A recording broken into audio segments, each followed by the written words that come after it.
9 p.m. at Dorsia on a Friday night. How'd you manage to get that? By the way, new DVD, Taxi Driver, 1976. Travis Bickle, lonely, depressed character in his anger, finally simmer into graphic violence. New 4K remaster. Isn't that cool?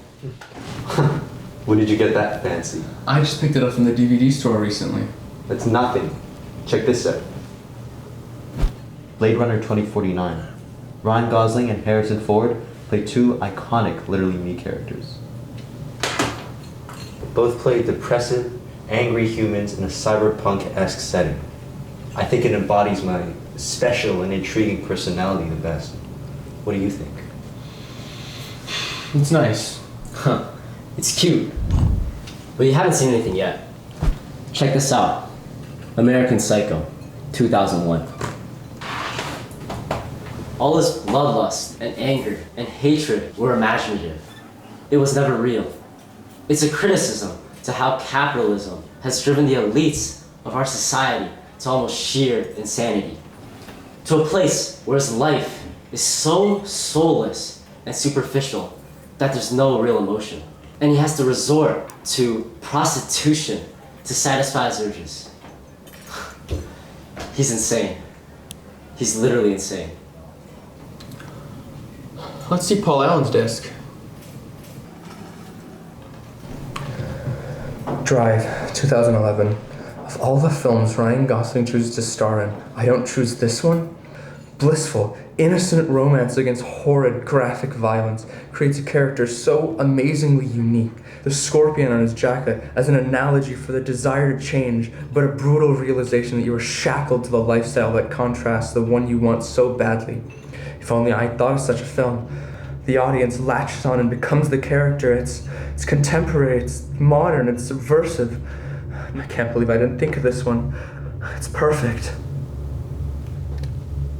The film starts with a close-up of the protagonist, a sleek, professional, stylish man wearing a white satin jacket with a scorpion insignia on the back. Over the phone, he calmly gives instructions for a heist getaway. You give me a time and a place, I give you a 5-minute window.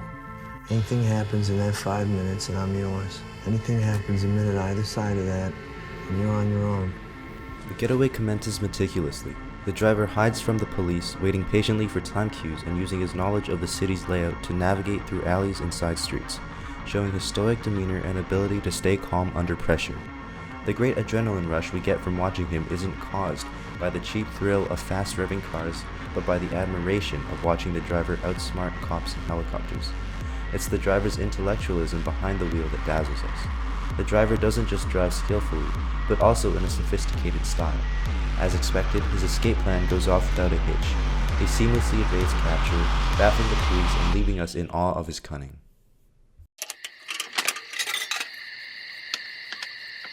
The title sequence serenades with Kavinsky's magical soundtrack Night Call as the driver maneuvers the dark and concrete world of Los Angeles. Combining mesmerizing visuals and haunting melody, it creates a captivating atmosphere that draws us further into this cryptic yet ethereal world. As we watch him effortlessly navigate the city streets, we can't help but feel enthralled by his calm and calculated demeanor. It's as if he's dancing with danger, so close to being caught but always one step ahead of it. Ultimately, he returns to his apartment, an inconspicuous old building down the hall from a young woman named Irene and her 6-year-old son, Benicio. We learn that the driver is an exceptional stuntman and mechanic by day and a getaway driver by night, with vehicles and tools supplied by his employer, Shannon. Alright, that's a cut! Oh, good! That was fantastic. Just fantastic. Okay. How you doing? You alright? You're good, That was... The driver goes to a grocery store. His eyes reflect off the rearview mirror, showing a hollow stare hinting at a more profound hidden longing.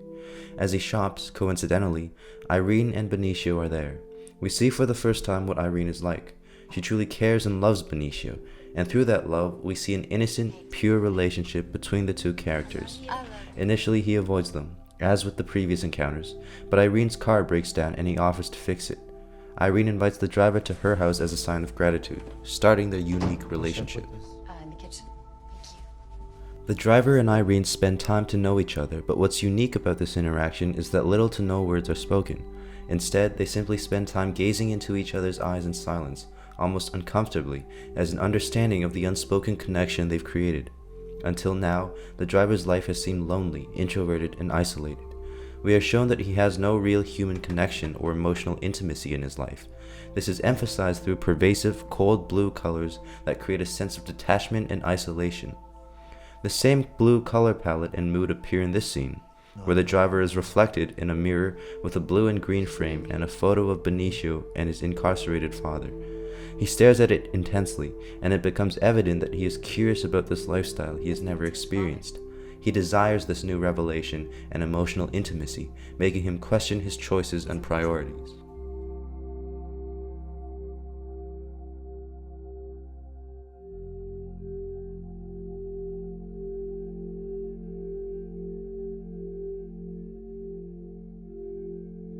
The driver peers out the window of his dark apartment at Irene and Benicio.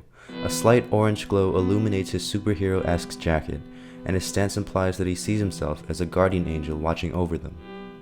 Meanwhile, Shannon wants to borrow $430,000 from Bernie Rose, a local loan shark and gangster, to invest in a race car which the driver will drive. What do you got that the big professional race teams don't? I got the driver. Bernie is impressed with the driver's skills and agrees to the idea. However, before they do so, Bernie reaches his hand out to the driver, and they exchange lines. My hands are a little dirty. So am I. This may seem initially superficial, but looking at what these actions imply brings a new meaning. It shows that despite the driver participating in criminal activity, he only perceives himself as a little dirty.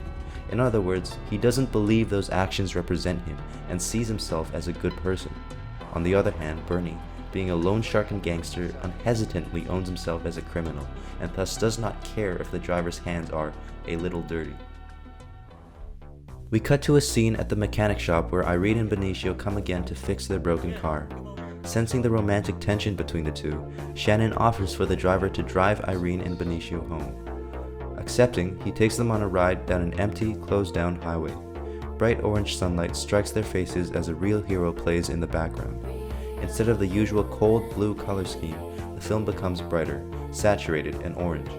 This color shift represents the transformation from the lonely, introverted driver to a warmer, happier version, allowing him to open up to Irene and Benicio. By the end of the unofficial date, he carries Benicio over his shoulder to the apartment.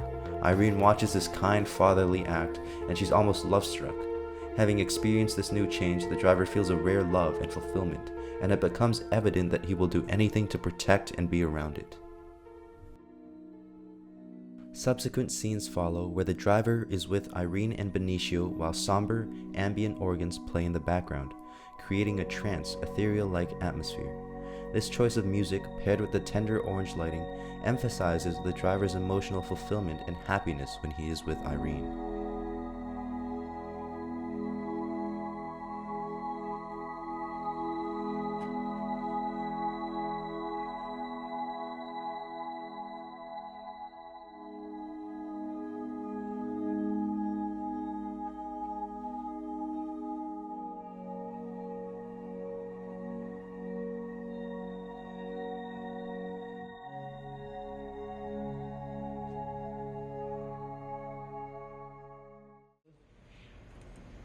You gonna be ready? I hope so. I hope so. Hey, no false modesty. I got a lot of money in this. Did Shannon ever tell you how we met? I used to produce movies in the 80s. Kind of like action films, sexy stuff. One critic called them European. I thought they were shit. Anyway, he arranged all the cars for me, did all the stunts. I liked them. I liked having them around, even though he overcharged the shit out of me. His next business venture, he got involved with some of Nino's friends. They didn't go for the overcharging bit. They broke his pelvis. He's never had a lot of luck. The reason I'm telling you this is that he has a lot invested in you. And so do I. So anything you need, you call me. We're a team now.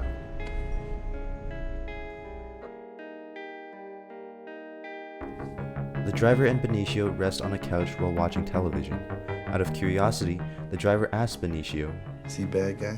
Yeah, How can you tell? because he's a shark. There's no good sharks? No? I mean, just look at him. Does he look like a good guy to you? He looks visibly disheveled, deciphering Benicio's interpretation that the shark is inherently evil because of its nature, and how, regardless of differences between sharks, they will nonetheless be evil. Later, Irene and the driver are out, but there is an underlying tension between them. Unlike all the previous driving scenes, this one is gloomy. The tension is no longer romantic and familiar, and warm colors are replaced by depressing, darker tones featured earlier in the film. The driver keeps cruising and looking over at Irene until the silence is broken when Irene mentions, That was my husband's lawyer. He's coming home in a week. The driver doesn't say anything, instead opting to stare blankly, either disassociating or processing the information. The change in atmosphere is evident as the once serene and intimate moments between the driver and Irene become filled with uncertainty and worry. Can I talk to you for a minute? Can't talk, I have to go. A house party commences at Irene's apartment for the arrival of her husband, Standard. The song Under Your Spell serenades the scene. The warm orange glow returns, showing the scene's love, camaraderie, and innocence, with all the guests enjoying their time as Standard is introduced. The driver sits alone in his dark, dim apartment, listening to everything, with his facial expression reflecting that familiar longing and melancholy. He realizes that the prospect of achieving the life he wanted may be at risk. His chance to be a real human could slowly unravel before his eyes. With this realization, he dons his scorpion jacket, symbolizing his former identity and the mysterious persona, hoping to cover his emotions.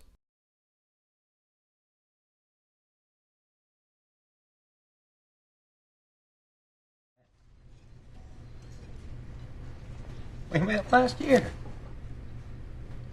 You drove me and my brother back from Palm Springs. We hired another wheelman. I spent 6 months in jail. My brother, he got himself killed.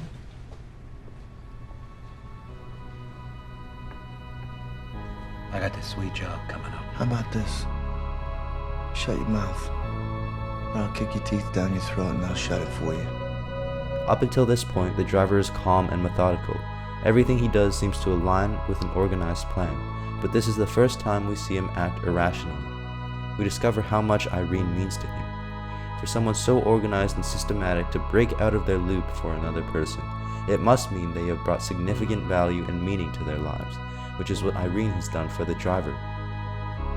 Before her, his life consisted of mundanity by day and thrill by night, essentially being alive but never truly living.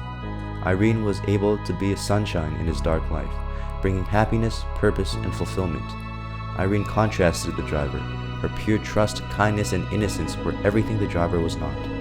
And he wants that so badly if anything were to threaten it. He would staunchly object.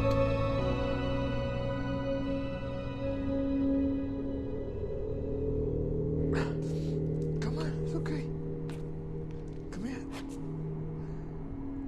Don't be scared. Look. Don't mind me, okay? Okay, it's a secret between the four. Oh, fuck me.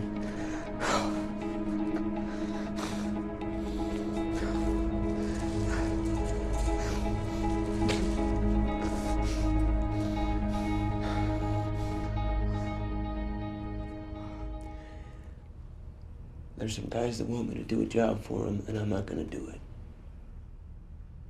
That's who they are. What's the job? You want me to rob a pawn shop in the valley? Why? Because I owe 'em some protection money from when I was inside. It was $2,000. And as soon as I got out, oh, it's $5,000. Oh no, actually it's $10,000, $20,000. Tomorrow I don't know what the fuck it's gonna be. What are you gonna do? That's a really good question. They said they're gonna come after Benicio and Irene next. Anything happens in that 5 minutes and I'm yours, no matter what. Anything admitted either side of that and you're on your own. I don't sit in while you're running it down. I don't carry a gun. I drive. You look like you're hard to work with. Not if we understand each other. What's to understand? I can't do this thing alone. You got Blanche. Come on, man. She's beautiful. Look at her. Fuck you rolling your eyes at for? You know what? Get the fuck out of here. Get up. Stand her. Take her with you and go get her a fucking Coke.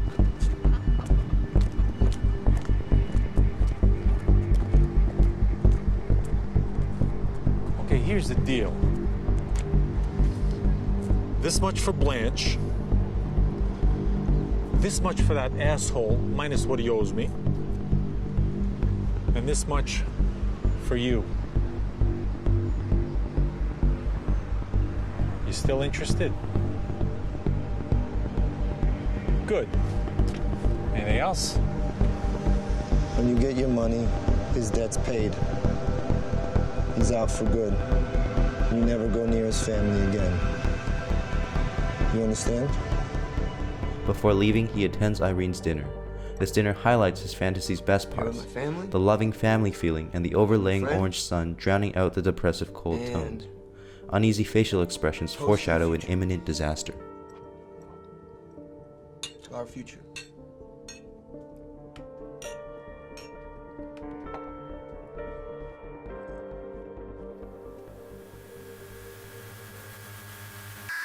The job commences and the group begins executing their plan.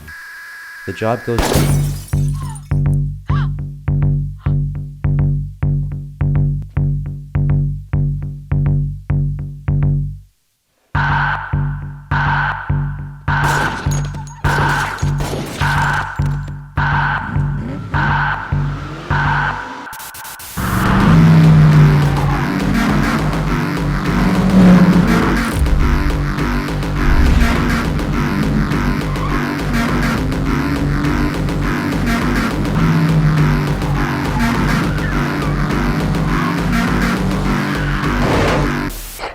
They hide in a hotel where he tries to think of how to continue.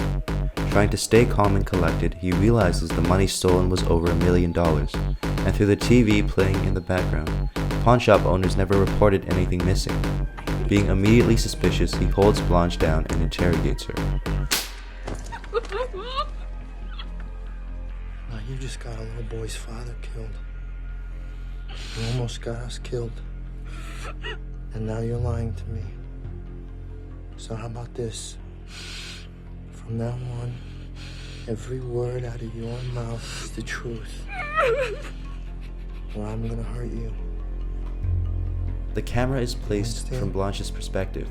The driver's professional facade is decaying, revealing a vulnerable, paranoid, and unstable nature beneath. She admits that she and Cook plan to re-steal the money for themselves using the car that chased them. You were gonna rip us off?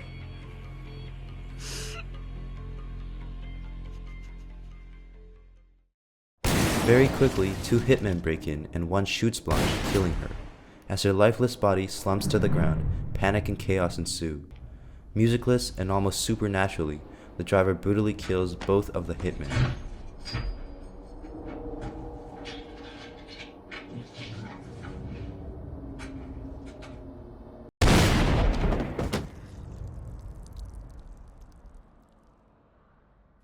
The camera zooms in on his face, showing his bloodied, intense emotion and the realization that he may not be the hero he thought, but instead is now part of an unspeakable horror. The driver is shown resting with the orange sun glowing on his face at Shannon's garage. He dissociates, rejecting its embrace as if it could represent a terrifying precedent that he is only capable of violence and nothing else. Soon he is made aware of Cook's location and goes to torture and interrogate him about his possession of the $1 million. Cook reveals that a gangster named Nino is supposed to receive the money, so he calls Nino to arrange a meeting. As they have a conversation, the driver increasingly buckles under the pressure, sweating profusely while stumbling over his words, trying to maintain a stoic facade. it becomes glaringly evident that he is nothing more than a vulnerable puppy at this moment. Nino realizes this and dismisses the offer, sending a hitman to kill the driver and retrieve the money.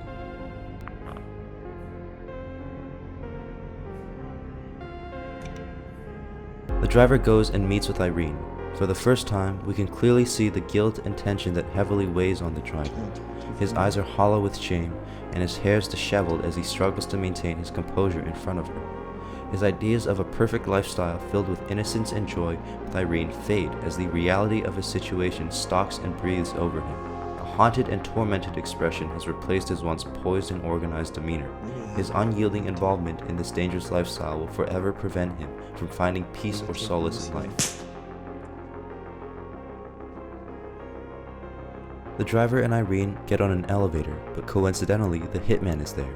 Like the motel, the driver detects his presence, time slows, and the lights fade. Only a mounted lamp illuminates the scene with the return of the innocent, warm orange glow, the same one from the earlier scenes.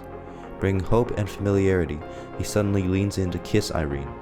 He finally realizes he cannot be with someone as pure and innocent as her. He cannot escape this criminal world, almost as if his fate is condemned and set. Hence he savors this last kiss, this last touch of the world he so desperately wants to join, and he turns around to brutally murder the thug.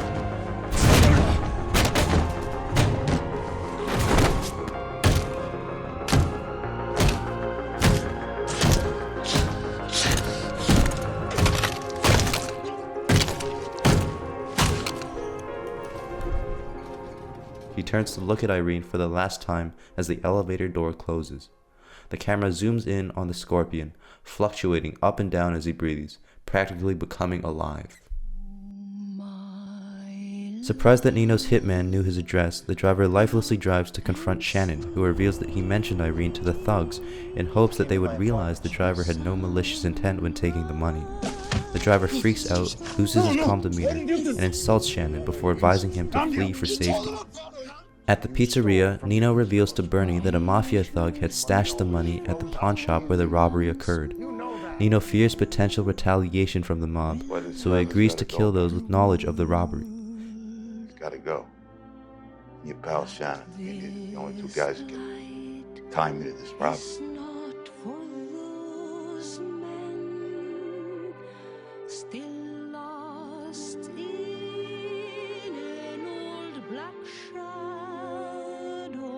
Bernie kills Shannon at the auto shop. The driver soon finds his lifeless body in a pool of blood, with his face hopeless, knowing that the death of Shannon truly means that he is now alone, as any evidence of his pleasant past is now dead. The haunting melody adds an eerie contrast, intensifying the feeling of isolation and despair that engulfs the driver.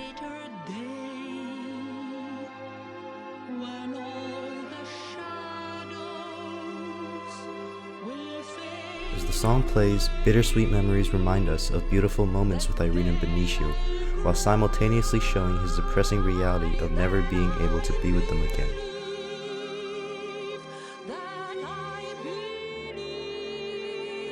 While waiting outside Nino's restaurant, the driver wears a rubber mask. He dons it as if he's a movie star, embracing that initially similar, mysterious persona, except this time he dons it not for insecurity, but for intention. He cannot be with Irene, but he can still protect her and the idea of her, ensuring that innocence and purity will still prosper regardless of the dark, miserable fate he and the world around him have been condemned to. He chases Nino in his car before slamming hard into its rear end, sending it tumbling over a small cliff onto a deserted beach. Nino is still alive and crawls out of the car away from the driver.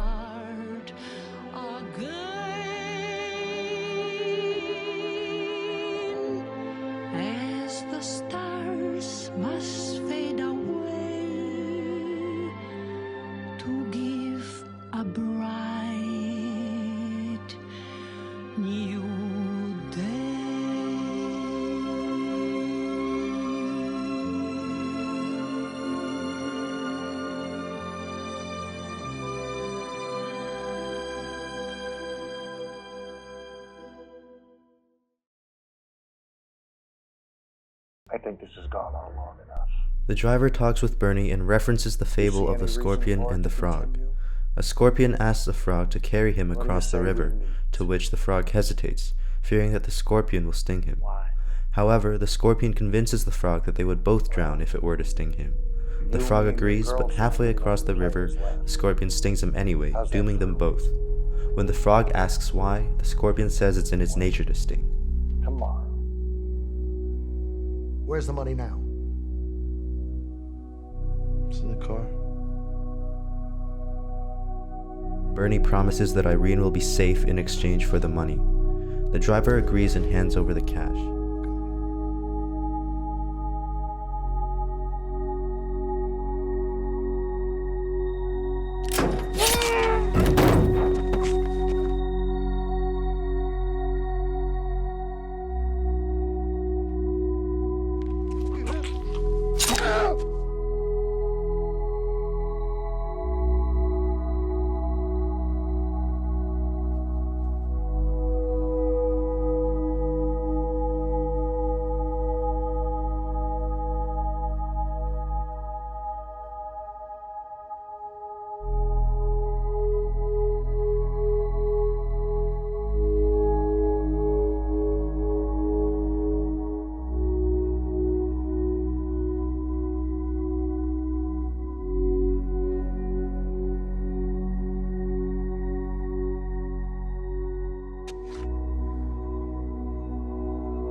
That's nothing.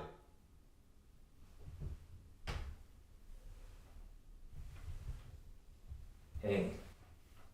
Sorry? Well, let's talk about Drive. Well, you know I love Drive, and the thing about Drive is the antagonist. That's what's so powerful to me. You know, I mean, the antagonist of a text is somebody who directly opposes the protagonist. It's not the villain or the person who's the most evil. It's the person who directly contrasts the values that the protagonists stand for. By that metric, Irene would be the antagonist because she is the person who disrupts the stasis in the driver's life.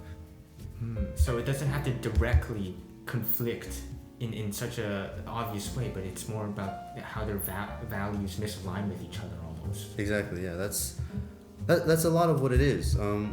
Irene is not a bad person, you know, per se. But the whole point is that she is the person who pulls him out of a sort of thawing, we can call it. A driver is a very thawed person. His life is governed by routine. There's nothing new in his life, and he knows how to do every single thing in his life until Irene shows up. And that's her power. So I want to talk a little bit about the color in the film. That's a big thing that you liked about it personally. You wrote that Refn's most obvious colors in his film are cool blue and warm orange, two very appropriate colors that represent the driver and Irene. I want you to tell me why. Yeah. Well, cool blue is the driver precisely because it is such a cold color. I mean, you learn about cold colors starting from what the first grade: green, blue, purple. Blue is as cold as it gets. It represents sadness, loneliness, melancholy, all of the emotions which are linked with things that yearn for something more. Irene is orange because she represents passion, but she's not red. Why isn't she red? Because she's not a fervent passion. Her passion is very hidden and it's very limited. It's something that represents love, which is, and something to care about, which is exactly what the driver lacks. Wow. Okay, so I like how the colors are kind of a form of symbolism. And another big form of symbolism in Drive is the scorpion jacket. There's a lot of attraction to the scorpion jacket throughout the scenes. The camera likes to focus on it a lot. So tell me about Exactly. that. Well, Refn doesn't really, and of course Nicholas Winding Refn we mentioned, but he doesn't really mention the story of the scorpion and the frog inside the movie. But there's a clear linkage here, and it's something that you have to acknowledge when you're looking at the subtext of the film. So the story pretty much goes is that there's a scorpion and a frog, and they're trying to make it across the river, and the scorpion asks the frog to take him across, because he can't swim. And the frog says, "No, you'll sting me."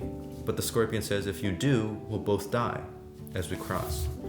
So by this logic, the frog thinks he's all clear, and he allows the scorpion to get on his back. But just as they're halfway across the river, the scorpion stings them anyway, and they both die. And just before, the frog asks the scorpion, "Why did you sting me?" And the scorpion says, "Well, it's in my nature." That's what it's all about. It's about nature.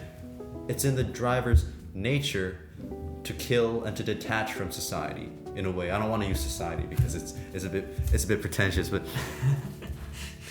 it's in the nature of the driver to be alone. When the scorpion resides on his back, does that mean that the driver is the scorpion, or does that mean that he is the person who's carrying the scorpion across the river? They both die at the end anyway, so their fate is sealed, but it's how they arrive at their fates and who they are when they arrive at their fates that really matters. That's an interesting interpretation. I like how tragic the whole movie is. So we talk about literally me characters a lot in pop culture, and the driver in this movie, he exhibits a lot of traits of loneliness and control through his inability to identify with his surroundings. And I know that this film is very linked to other influences like Martin Scorsese's Taxi Driver. So tell me a little bit about how Literally Me and Taxi Driver have influenced and Drive. Taxi Driver is one of my favorite films.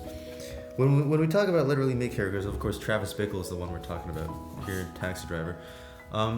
They're usually vehicles for the filmmaker to represent an ideology or to convey a message. In other words, the driver and Taxi Bickle alike are not characters who we just happen to be passing by. They're more like parts to a theme. Travis Bickle's collapse in Taxi Driver is a lot more violent than the driver's. The driver he always keeps his cool. I mean, he's always very cool, but Travis Bickle isn't cool. There's that scene where he calls the character played by Sybil Shepherd, and the camera literally tracks away into the hallway because it's too afraid and it's too scared to continue this conversation with him, almost as if a form of secondhand embarrassment. Travis Bickle is not cool. The driver is very cool. And that's where the Literally Me ideology comes in from. In the sense that these characters aren't supposed to be cool, we make them cool. In the sense that Travis Bickle is so depraved and alienated from society, in the sense that he lacks human empathy and connection, we glorify that idea. And it's something that shouldn't be glorified. You know, we pardon murder and violence in that glorification, but it's something that we continue to do nevertheless because it's just so cool to us, you know, because being broken is a lot cooler than being completely fixed and healed. We always want to think that we're better than everyone else. Okay? When you don't get invited to a party, you think you're better than everybody at that party. That's exactly who Travis Bickle is, and that's exactly who so many of us would like to be, because they harbor such a mindset that forces them into this individualism. Why might it be bad to identify with these characters? Maybe not so necessarily bluntly bad, but there's a downside to these. It's often seen as negative. Yeah. There's a connotation to that. It is very negative because we glorify the negative aspects of the people. We glorify mental illness even at times. It's not right to be alienated from society. That's something that we must come to terms with. It's not right to be alone. It's right to have friends. It's right to be included. It's not right to think that you're better than everybody else simply because you aren't everybody else. And by no fault of their own, these characters come to terms with these traits. They embrace these traits, and as they do, the audience does as well. It's not healthy to think like that. Okay? It's very, very derogatory to your own mental health to glorify someone like Travis Bickle, who has depression, who has anxiety, who is, like we said before, who is a racist. It's very bad to glorify someone like Ryan Gosling's character, the driver, who doesn't talk to anybody, who's afraid to talk to people, who doesn't say anything when he's supposed to. These are traits that are negative, but we've come to, in a very twisted and augmented sort of way, come to lionize. You must be dedicated to your theme throughout the entire film, and Refn is. He's dedicated to the theme of Drive, which is that humans are in love with control. I guess the only thing left to ask is, any additional thoughts you want to share about this? Stuff that stood out to you personally that you want to acknowledge? Well, of course I love Drive. I see a lot of myself as a literally me person. Ryan Gosling is literally me. I modeled myself after him. I see that. I do see that. Yeah, of course. Well, I think that's it. If there's anything else you'd like.